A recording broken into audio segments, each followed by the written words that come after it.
नमस्कार दोस्तों, मैं आशा करता हूँ आप अपनी लाइफ को एंजॉय कर रहे हो, अपनी सेहत, फैमिली और पढ़ाई का ध्यान काफ़ी अच्छे से रख रहे हो। आज है 15 नवंबर और आज की वोकैबुलरी डिस्कशन शानदार रहने वाली है। आगे बढ़ने से पहले आज का कोट ऑफ द डे।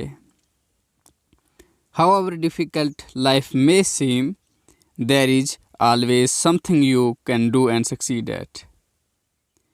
चाहे जीवन में जितना भी कठिन समय आ जाए, जहाँ लगे, हमेशा आपके जीवन में कुछ ना कुछ ऐसा हो सकता है जो आप कर सकते हैं और जिसे करके आप सक्सीड हो सकते हैं। शुरू करते हैं आज की वोकैबुलरी। सबसे पहला शब्द है अट्रोशियस। अट्रोशियस का मतलब होता है वेरी क्रूएल एंड शॉकिंग। जो अति निर्दयी हो, दिल को दहला देने वाला हो, उसको क्या बोलते हैं? अट्रोशियस।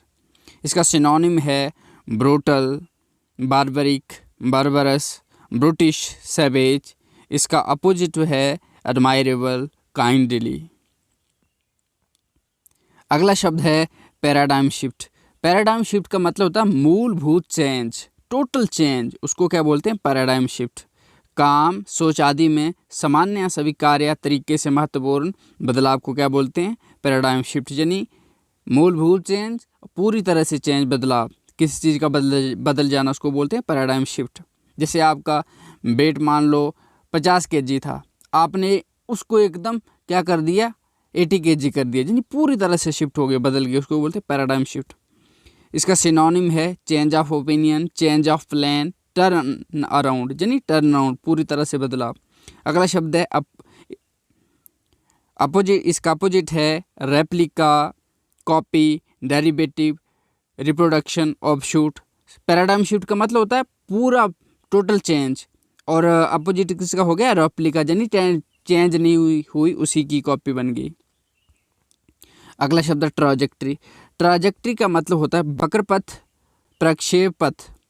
इसका मतलब होता है ट्रैजेक्टरी का मतलब होता है the curved path of an object that has been fired, hit और थ्रोन इनटू दैट। देखो, कोई चीज़, जब हम किसी चीज़ को आकाश की ओर फेंकते हैं तो वो एक रास्ते को, निर्धारित रास्ते को तय करती है, ये नहीं कि सीधा जाती है। एक कर्व्ड, एक गोलाकार की आकृति से एक रास्ता बनाती है, उसको क्या बोलते हैं? ट्रैजेक्टरी।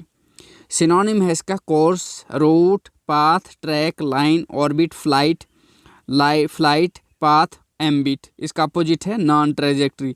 जो कर्व्ड पाथ को फॉलो ना करे उसको क्या बोल देते हैं? Non trajectory. ट्रैजेक्टरी होगी ना एक फिक्स्ड पाथ, उसने जो निर्धारित पाथ एक सर्कल के वे में उसको कवर करेगी, तो इसका अपोजिट हो गया नॉन ट्रैजेक्टरी।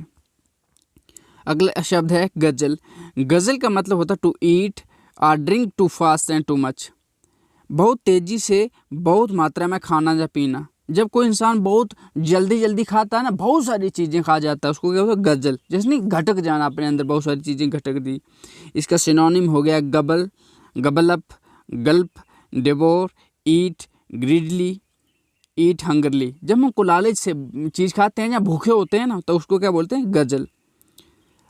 इसका अपोजिट है एब्स्टेन, सिप। एब्स्टेन जिन चीज़ों से बच जाना। एक होता है ना कि जब होता है ईट हंगरली, उसमें शामिल होके खाना, उसको बोलते हैं ईट हंगरली। अगला शब्द हो गया सिप। सिप यानी थोड़ा थोड़ा करके खाना। इसका अपोजिट क्या हो गया? बहुत ज़्यादा खाना, यानी गजल। और गजल का अपोजिट हो गया सिप, यानी थोड़ा थोड़ा खाना। अगला शब्द है हुला बालू। हुला बालू का मतलब होता है शोरगुल, कोलाहल। जब बहुत सारे लोगों का चिल्लाने, कई बार चीखने चिल्लाने की आवाज़ हो, उसको कहते हैं हुला बालू। इसका सिनोनिम है फस, कॉमोशन, अप्रोर, हबब, आउटक्राई, फुरोर, रक्स। इसका अपोजिट है एग्रीमेंट, जहाँ शांति हो, सहमति हो, calm, harmony, order, organisation, peace, quiet, silence. अगला शब्द है स्नर्ल। स्नर्ल का मतलब होता है to make an angry sound while showing the teeth. दांत को चिपकाते हुए घुराना। स्नर्ल का मतलब होता है घुराना। जब कोई चीज़ घुराती है, जैसे मान लो कोई कुत्ता है, या कोई गिद्धड़ है, या कोई भेड़िया है, तो वो अगर क्या करता है? घुराता है, तो वो दांत काटता है, उसको क्या बोलते हैं? स्नर्ल। इसका सिनोनिम हो गया growl, show it's teeth, tangle. Opposite हो गया विस्पर, अनटेंगल। विस्पर क्या होता है? कान में बात बताना। जैसे गुराना मीन जोर से चिल्ला के, तो इसका अपोजिट हो गया विस्पर। अगला शब्द है इन्वर्स। इन्वर्स का मतलब होता है किसी वस्तु का सही प्रतिलोम, यानी देखो इन्वर्स का मतलब होता है अपोजिट, विलोम, प्रतिकूल। जैसे मान लो राइट रॉन्ग, रॉन्ग राइट, ऐसे हो गया। इसका सिनोनिम हो गया reverse, reversed, inverted, opposite, converse, contrary. इसका अपोजिट हो गए सिमिलर इन नेचर और इफेक्ट और रिलेशन टू अनदर।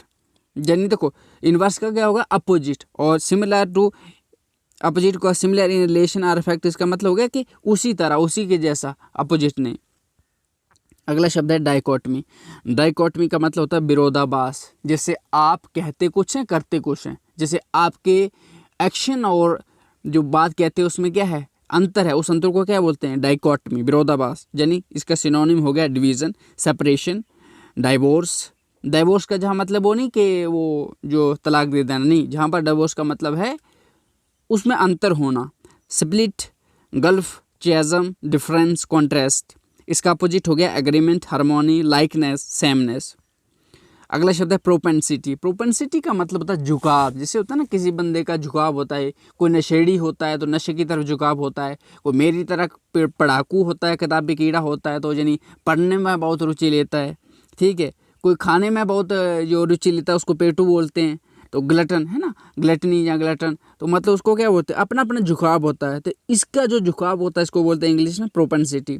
इसका सिनोनिम है tendency, inclination, predisposition, proneness, proclivity. इसका अपोजिट हो गया अवर्शन। अवर्शन का मतलब घृणा किसी से, डिसलाइक, हेट, मेलाइस, किसी के प्रति इंटरेस्ट ना होकर डिसइंटरेस्ट हो जाना। अगला शब्द है वोलाटाइल।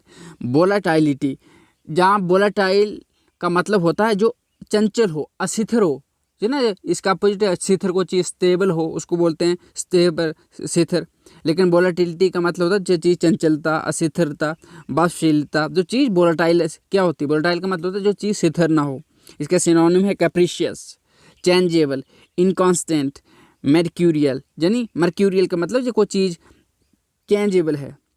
इसका अपोजिट है स्टेबिलिटी, फिक्सडनेस, काम, पीस, स्टेडीनेस, कॉन्स्टेंसी, रेगुलरिटी।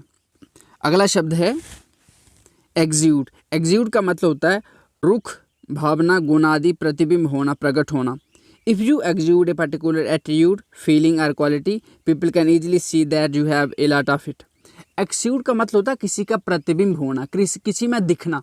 जैसे अगर आप अच्छे इंसान होंगे तो आपकी अच्छाई दिखेगी, आप बुरे इंसान होंगे तो आपकी बुराई दिखेगी। तो अगर बुरे होंगे तो आप में एक्ज्यूड क्या होगा, बुराई। अगर अच्छे होंगे तो आपका एक्ज्यूड क्या होगा, अच्छाई। तो उसको क्या बोलते हैं, यदि प्रतिबिंब होना किसी चीज़ में, जैसे ना एमिट होना, आपसे वो दिखना, चीज़ को दर्शाना कि अच्छा आप में चीज़ वो है या नहीं दिख रही है। जैसे कि सिनोनिम होगा give off, give out, discharge, release, send out, send forth, emit. इसका अपोजिट हो गया एब्जॉर्ब, टेक अप। अब है phrasal verb, out of the frying pan into the fire.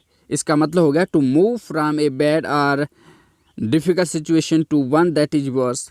Out of the frying pan and into the fire, यानी हम बोलते हैं ना कभी कि out of the frying pan into fire. इसका मतलब क्या होता है कि जब कोई इंसान एक नॉर्मल स्थिति से ख़राब स्थिति में पहुंच जाता है उसको क्या बोलते हैं, out of the frying pan into fire. अब है इडियम ऑफ द डे। आज का इडियम ऑफ द डे है चिप ऑफ द ब्लॉक, जहाँ ये chip off the old block. इसका मतलब होता है चिप ऑफ द ब्लॉक, इसका मतलब होता है जब कोई किसी चीज़ की, किसी व्यक्ति वस्तु की कोई कॉपी कैट हो, थोड़ा सा भी अंतर ना हो, उसको क्या बोल देते हैं, chip off the old block. जैसे मान लो कोई बच्चा है वो सिर्फ अपने मम्मी पापा के जैसा ही दिखता है। जैसे कोई बच्चा है जो उसकी लेकिन शक्ल, कान, बातें, हर चीज़ अपने मम्मी पापा की तरह मिलते हैं, तो उसको क्या बोलते हैं, चिप ऑफ द ब्लॉक। यानी ये chip off the old block. For example, they are just like one of their parents in character और बिहेवियर। तो उसको क्या बोलते हैं, चिप ऑफ द ब्लॉक्स। इसी के साथ मैं लेता हूँ आपसे अलविदा। मैं आशा करता हूँ कि आपको आज की वोकैबुलरी डिस्कशन पसंद आई होगी।